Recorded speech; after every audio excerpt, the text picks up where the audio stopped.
Second episode में हम देखते हैं ऑस्कर गाड़ी को पुलिस स्टेशन ले जाता है। फिर नीचे उतरकर रिचर्ड शहर की तरफ चल पड़ता है। फिर ऑस्कर रोस्को को इस पहलवान को रोकने के लिए कहता है, वरना ये पूरे शहर को तबाह कर देगा। फिर रोस्को अपनी गाड़ी में उसका पीछा करती है। फिर अचानक से रिचर्ड उसकी आंखों से ओझल हो जाता है, लेकिन तभी वो अचानक से उसकी गाड़ी के सामने आ जाता है और कहता है कि मेरी तहकीकात में विघ्न मत डालो। रोस्को कहती है कि जिसको तुम ढूंढना चाहते हो हम भी उसी को ढूंढना चाहते हैं, इसलिए साथ मिलकर काम करते हैं, गाड़ी में बैठ जाओ। फिर वे दोनों पॉल के घर जाते हैं। घर पर पॉल नहीं था, उसकी वाइफ और 2 बेटियां थी। पॉल की वाइफ कहती है कि मुझे पॉल ने बताया था रिचर्ड एक अच्छा आदमी है, उसने जेल में मेरी खूब हेल्प की। वो बताती है कि उसके हस्बैंड बैंक के काम संभालते हैं, लेकिन अभी तक वो घर नहीं आए। फिर रिचर्ड उसे वॉशरूम जाने के लिए कहता है, लेकिन वॉशरूम ना जाकर वो उसके रूम में जाकर तलाशी लेता है। फिर उसे पॉल के शूज मिलते हैं। ध्यान से देखने पर उसे उसमें एक पौधे का सीड नजर आता है। फिर बाहर जाकर वो पॉल की वाइफ को समय देने के लिए धन्यवाद कहता है और घर से बाहर चला जाता है।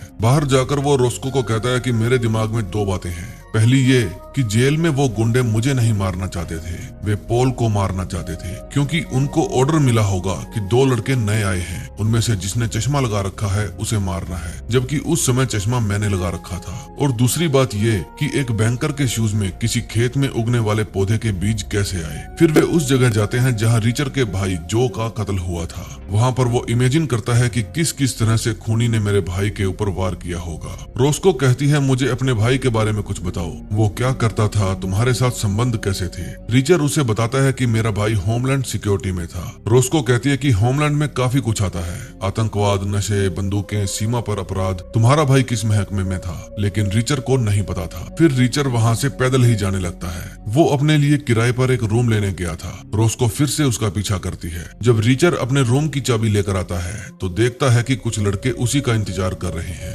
वे उससे जबरदस्ती पंगा लेने की कोशिश करते हैं, लेकिन रिचर्ड उनमें से 3 लड़कों को अच्छी तरह धोता है और चौथे को कहता है कि इन तीनों को हॉस्पिटल ले जाओ। रोस्को कहती है, ये हमारे शहर में क्या मुसीबत आ गई है। तभी हम रात को 4 आदमियों को सफेद ड्रेस पहने हुए एक घर के अंदर जाते हुए देखते हैं। अगले दिन सुबह रिचर्ड पुलिस स्टेशन जाता है, ये पता लगाने की उसके भाई के मर्डर की तहकीकात कहां तक पहुंची, लेकिन रोस्को उसे बताती है कि एक और मर्डर हो गया है। फिर रिचर्ड जबरदस्ती रोस्को की कार में बैठ जाता है। फिर वे दोनों उस जगह जाते हैं जहां मर्डर हुआ था। वहां ऑस्कर और पुलिस पहले से ही पहुंची हुई थी। ऑस्कर बताता है कि इस तरह का कत्ल मैंने आज से पहले कभी नहीं देखा। रिचर्ड कहता है, क्यों, किलो से दीवार पर टांग दिया क्या। फिर अंदर जाकर देखने पर पता चलता है कि उस बंदे को वाकई में किलो से दीवार पर टांग दिया गया है और उसकी वाइफ को भी मार दिया गया है। बाहर आकर ऑस्कर पूछता है कि तुम्हें कैसे पता चला कि उसे किलो से दीवार पर टांग दिया गया है। रिचर्ड बताता है कि जेल में मुझे पॉल ने बताया था कि उसके मालिकों ने उसे इसी तरह की धमकी दी थी। फिर रोस्को बताती है कि तुमने अभी अभी जिसकी लाश देखी है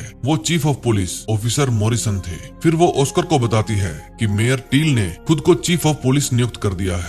रिचर्ड कहता है, हो सकता है कि मेयर ने उसकी पोस्ट हासिल करने के लिए उसे मरवा दिया हो। फिर ऑस्कर कहता है कि मुझे मेरे FBI वाले दोस्त को इसमें इन्वॉल्व करना होगा, लेकिन रिचर्ड कहता है कि आपको किसी बाहरी व्यक्ति को इसमें इन्वॉल्व नहीं करना चाहिए। अगर मिलकर ही काम करना है तो हम तीनों करेंगे, वरना मैं अकेले ही उन सबको ढूंढकर मार दूंगा। तभी ऑस्कर के पास एक मैसेज आता है जिसमें लिखा था कि टील ने इमरजेंसी बैठक बुलाई है। फिर ऑस्कर मीटिंग में चला जाता है। रोस्को और रिचर्ड दोबारा पॉल के घर जाते हैं। पॉल की वाइफ घबराई हुई बाहर आती है और कहती है कि जब से मेरी शादी हुई है पहली बार ऐसा हुआ है कि पॉल रात को घर नहीं आया। फिर रोस्को रिचर्ड को कहती है कि मेरे पास गन है, मैं यहीं रुकती हूँ, इनकी जान को खतरा है, तुम ऑस्कर के पास जाओ क्योंकि उसकी जान को भी खतरा है। फिर वो गैराज में से एक चाकू लेता है क्योंकि उसके पास गन नहीं थी और पॉल की कार लेकर ऑस्कर के पास चला जाता है। वहाँ Teal new chief of police बनने की खुशी में भाषण दे रहा था। तभी एक आदमी उठकर कहता है कि 20 सालों से इस शहर में कोई कत्ल नहीं हुआ और अब एक लंबा चौड़ा आदमी हमारे शहर में आया और एकदम से 4 कत्ल हो गए। फिर सभी लोग चिल्लाते हैं कि उसको अरेस्ट करो। उनको ये नहीं पता था कि वो आदमी पीछे ही खड़ा है। तभी वहाँ पर मिस्टर क्लाइनर आते हैं और उन सभी को शांत करते हैं। वे बताते हैं कि उस लंबे चौड़े आदमी का नाम रिचर्ड है, खुद उसके भाई का भी कत्ल हो गया है, इसीलिए वो भी आप जैसे कातिल के बारे में जानना चाहता है। किसी को भी उनसे डरने की जरूरत नहीं है। हमें चीफ डिटेक्टिव ऑस्कर और new chief of police mister Teal पर भरोसा रखना चाहिए। फिर मीटिंग खत्म होने के बाद ऑस्कर मिस्टर टील के पास जाता है और कहता है कि मैं कातिलों के पैटर्न को जानने की कोशिश कर रहा हूँ। लेकिन मिस्टर टील कहते हैं कि इसमें कोई पैटर्न नहीं है। ऑफिसर मॉरिसन ने अपनी ड्यूटी के दौरान हजारों अपराधियों को गिरफ्तार किया, उनमें से कोई रिहा हो गया होगा और अपनी दुश्मनी निकाल ली होगी। जाकर रिहा हुए कैदियों की लिस्ट पर ध्यान दो। फिर बाहर आकर ऑस्कर रिचर को बताता है कि टील इस केस से मेरा ध्यान भटकाना चाहता है। रिचर कहता है मुझे क्लाइनर पर शक है, क्योंकि बिना काले धंधे किए इंसान इतना अमीर नहीं बन सकता। ऑस्कर पूछता है तो हमें क्या करना चाहिए? रिचर कहता है कि हमें पहला काम ये करना चाहिए कि पॉल की फैमिली को गुंडों से प्रोटेक्ट किया जाए। फिर ऑस्कर कहता है अब तो मुझे मेरे दोस्त की हेल्प लेनी ही होगी। फिर ऑस्कर के जाने के बाद मिस्टर टील रिचर के पास आते हैं और कहते हैं कि मुझे तुम्हारे भाई की मौत का बेहद अफसोस है। यकीन मानिए हम कातिलों को ढूंढ लेंगे। फिर रिचर बार्बर के साथ वाले स्टोर से खुद के लिए एक फोन लेने जाता है। बार्बर उसे बताता है कि दो स्पेनिश लड़के मेरी शॉप पर आए थे और तुम्हारे बारे में पूछ रहे थे। वे तुम्हारे दोस्त तो नहीं लग रहे थे, उनसे बचकर रहना। फिर रिचर पॉल के घर जाता है। वो पॉल की वाइफ को कहता है कि जल्दी से सामान बांध लो। ऑस्कर का फ्रेंड ऑफिसर पिकार्ड आप लोगों को लेने आते ही होंगे। आप और आपकी बेटियां उनके साथ सेफ रहेंगी। फिर जब रिचर घर से बाहर जाता है तो देखता है कि दूर एक कार में बैठे लड़के उसी की तरफ घूर रहे हैं। फिर जब रिचर उनके पास जाने लगता है तो वे वहां से चले जाते हैं। फिर वो अंदर जाकर कहता है कि अभी की अभी निकलो यहाँ से। इतने में वहाँ पर ऑफिसर पिकार्ड आ जाते हैं। रिचर उनकी आईडी चेक करता है और सभी को उनकी कार के अंदर बिठा देता है। ऑफिसर पिकार्ड कहते हैं कि ऑस्कर मेरे भाई जैसा है, उसने मुझे इनकी हिफाजत का काम दिया है, तो मैं अपने ऑफिस की छुट्टी लेकर भी इनकी हिफाजत करूंगा। फिर रिचर स्वाइपी के पास जाने की बात करता है। रोस्को कहती है वो तुम्हें कुछ नहीं बताएगा। रिचर कहता है बताएगा, बस पूछने का तरीका आना चाहिए।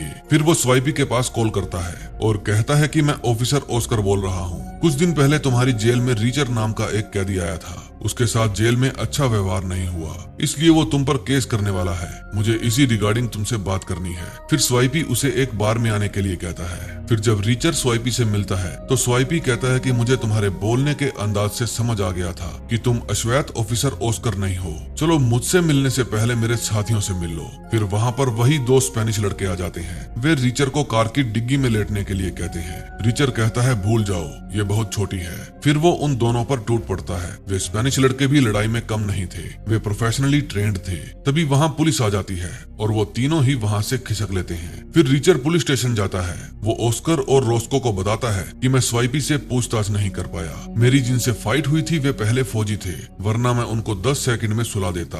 फिर रिचर स्वाइपी के घर जाने लगता है। ऑस्कर कहता है कि उस्ताद जी अब अपने रूम में जाकर आराम करो, ये काम मुझ पर छोड़ दो। फिर वो रोस्को को कहता है कि तुम रिचर को उसके होटल छोड़ दो, लेकिन रोस्को रिचर को होटल नहीं लेकर जाती बल्कि बार में लेकर जाती है। वे दोनों वहां जाकर बियर पीते हैं और डांस करते हैं। उसके बाद वे दोनों रोस्को के घर जाने लगते हैं, लेकिन तेज बारिश के कारण रास्ता बंद था। तभी एक पुलिस वाला उन्हें आगे जाने से रोकता है। फिर वे दोनों पास के ही एक होटल में रूम ले लेते हैं और रात वहीं पर बिताते हैं। फिर सुबह होने पर जब वे दोनों रोस्को के घर जाते हैं तो देखते हैं कि उसके घर का दरवाजा खुला पड़ा था। रोस्को अपनी कार में से गन निकाल कर लाती है। घर के अंदर जाने पर पता चलता है कि घर के अंदर रात में कुछ लोग आए थे। उन्हें घर में कोई भी नहीं मिला, इसलिए वे वहां से चले गए। लेकिन जाते जाते वे एक मैसेज छोड़ गए, सी यू सून। इसी के साथ सेकंड एपिसोड का भी एंड हो जाता है। हमारे चैनल को सब्सक्राइब करके बेल आइकॉन जरूर दबा देना, ताकि जब भी मैं उसके नेक्स्ट एपिसोड लेकर आऊं आप लोगों को पता चल सके। तो मिलते हैं नेक्स्ट वीडियो में। Till then bye bye.